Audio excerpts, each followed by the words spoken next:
भद्रक जिले में धान परवर्ती डाली जातीय फसल चाष प्रकल्प सफलतार अंतराले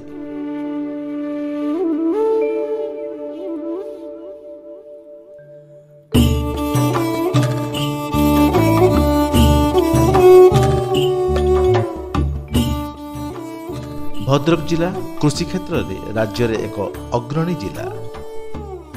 खरीफ ऋतु रे मुख्य फसल धान। जिले में 1,60,000 हेक्टर जमी रे खरीफ ऋतु रे धान चाष करा जायथाय। धान अमल पर अधिकांश जमी रे कौनसी फसल चाष करा जाई न थाए। ओडिशा कृषि और वैषयिक विश्वविद्यालय और आंतर्जातीय धान गवेषणा प्रतिष्ठान तथ्य अनुजाई राज्य में 16 लाख हेक्टर जमी धान पर कौनसी चाष हुई न थाए। धान उत्पादन रे आम राज्य बड़का राज्य भावे विवेचित हेउथिबा बेले डाली और तैलबीज फसल उत्पादन अभाव रही। धान चाष पर विस्तृत अंचल रे उद्भूत जलियांश फसल भावे डाली और तैलबीज फसल चाष करा जाई पारिबो। एही सुजोग हासिल करिबा पई कृषि और कृषक सशक्तिकरण विभागर धान परवर्ती खाली पड़ुथुबा जमी रे डाली और तैलबीज जातीय फसल प्रकल्प एक अभिनव पदक्षेप। एही परिप्रेक्षी रे 2023 एवं 24 मसीह रे प्राय 4 लाख हेक्टर जमी रे डाली और तैलबीज जातीय फसल चाषर योजना रखा जाइथिला। भद्रक जिले में 2023-24 रबी ऋतु रे कृषि विभाग और एडीआई संगठन सहयोग रे मोट 23,300 हेक्टर जमी रे 7टी ब्लॉक रे मुग और बिरी चाष सफलतार सह करा जाई अछि। प्रारंभिक पर्याय रे प्रति ब्लॉक रे डाली जातीय फसल करिबा पई एडीआई संगठन द्वारा विभिन्न चक चिन्हट करी योजना संबंध रे चाषी माननकु अवगत करा जाइथिला। चक मध्य थिबा समस्त चाषींकर एक तालिका प्रस्तुत करा जाई डाली जातीय फसलर वैज्ञानिक दिग उपरे आलोचना करा जाइथिला। एठारे सूचना योग्य भद्रक जिलार 70% भाग माटी अम्लीय अटे।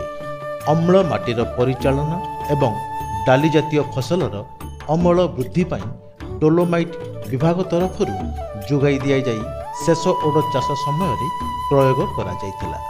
परवर्ती पर्याय रे एडीआई रो कर्मकर्ता और कृषि विभागर क्षेत्र कर्मचारी सहयोग रे बिहन बंटन कार्य सफलतार सहित करा जाइथिला एवं बिहन बुणा कार्यक्रम संगठन एवं विभागर प्रत्यक्ष तत्वावधान रे करा जाइथिला।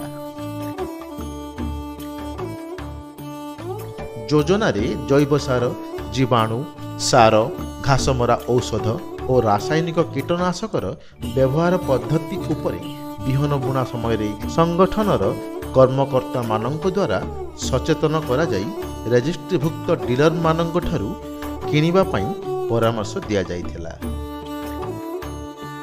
चाषी भाई भौणी माननकु एही उपादान गुड़िक क्रय पई डीबीटी माध्यम रे योजना मुताबक प्रोत्साहन राशि प्रदान करा जाइथिला।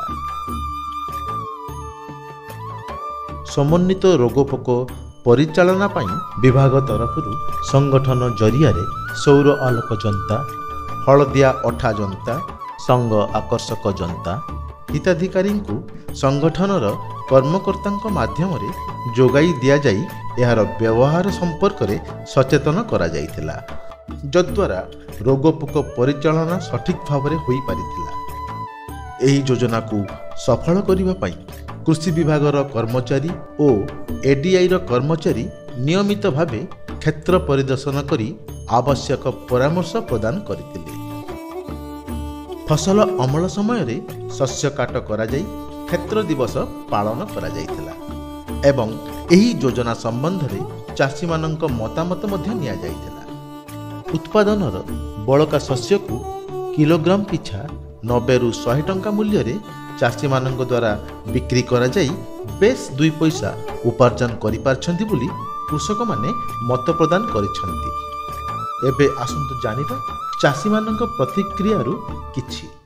मु हेमंत कुमार खिलार, घर राधावल्लभपुर ग्राम पंचायत।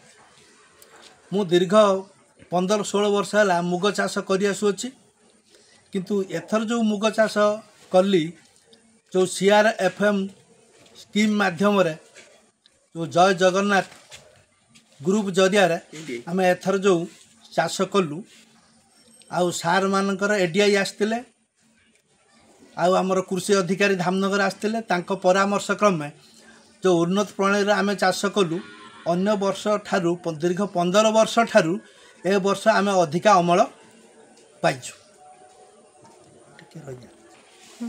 चाषी हिसाब मु बहुत खुशी अच्छी, अन्य चाषी माने मध्य एथिपाई बहुत खुशी अच्छी। आम जो सार मानक निर्देश क्रमे जो चाष कलु जो उन्नत प्रणाली आ बहुत अमल देला आ सेथिपाई आम समस्त चाषी आ जनसाधारण माने बहुत एथिपाई खुशी अच्छा। आगामी दिन मानकर एभली प्रणाली आम जदि चाष करूँ यही स्कीम जदि चालू रुए आम आहुरी बहुत उपकृत हबु। आम 2 किस्मर बिहन पाइलु, गोटे है शिक्षा आ गोटे है विराट। ये 2टा चाष करिया फल अधिक अमल भी पाइलु। एथिपाई आम तरफरु आम चाषी कूल तरफरु कृषि विभाग को ADI सार को समस्त को आम धन्यवाद दौचु। आम मो नाम सरोज कुमार पंडा, पिता पद्मलोचन पंडा, ग्राम सोलगाँ, ब्लॉक धामनगर। मु प्राय 10 वर्ष हे चाष कर आसुची, किंतु 2024 मसीह CRFM स्कीम रे आसीथिबा शिखा भेराइटी मुग 3 एकर चाष करिथिली। एही स्कीम रे थिबा ADI कृषि सार मानक द्वारा कुहा जाइथिबा प्रणाली रे चाष करिबा द्वारा अधिक लाभवान होइथिली। एणु मु बहुत खुशी अछि। मो सह अनेक चाषी मध्य खुशी अछंती। शेष रे मु CRFM स्कीम को अनेक धन्यवाद जनाउछि। नमस्कार। मो ना नवकिशोर साहू, बापा ना सदाशिव साहू, घर भंडारपुर ब्लॉक दक्षिणवाड़ा ग्राम पंचायत उत्तरवाड़ा ग्राम अटे। मु गत 23-24 रबी ऋतु 1 एकर जमी मुग चाष करी और अलग किसी जमी बिरी चाष करी। आम निकटस्थ भंडारपुर ब्लॉक कृषि अधिकारी एवं ब्लॉक कृषि कर्मचारी माने बारंबार आसी तदारक करते और ADI कर्मचारी माने आसी बुझाबुझी करते। वर्ष भल अमल होता। अमल मु एकर को 4 क्विंटाल हिसाब से अमल पाई निजर डाली गुजराण मेटेवा सहित बाहर मार्केट रे 90 टंका दर रे बिक्री करी निजर अभाव दूर करिछि। एवं से बाबद चाष बाबद को मत सरकार तरफ मिलता प्रोत्साहन कमिटी काटी और से बाबद जो मिलवा कथा अनुदान राशि ता पाई सारी। तेणु मु अनुरोध करुच्ची जदि ए वर्ष फेर से भाव दि जाता चाष करने मो सहित आमर अलग चाषी मैंने उपकृत हो पारते। एथपाई मुझे भंडारपुर ब्लॉक कृषि अधिकारी और कृषि कर्मचारी मान धन्यवाद दूँ। धर्मेन्द्र कुमार नायक, ग्राम नफंग, पंचायत नफंग, ब्लॉक भंडारपुर। मुझे वर्ष CRF माध्यम मुग और बिरी चाष करी। मु पारंपरिक पद्धति 10-12 वर्ष है चाष कर किंतु ADI माध्यम जो बिहन बंटा होता से बिहन अति उन्नत मानर था। जहाँ भेराइटर ना हूँ शिखा आउ विराट। से 2टी भेराइटी एत उन्नत मानर था जो अधिक अमलक्षम था आउ अधिक भी अमल देती। ताद्वारा मु एकर प्रति 5 क्विंटाल अमल करी प्रति क्विंटाल 9,000 टंकार बिकी।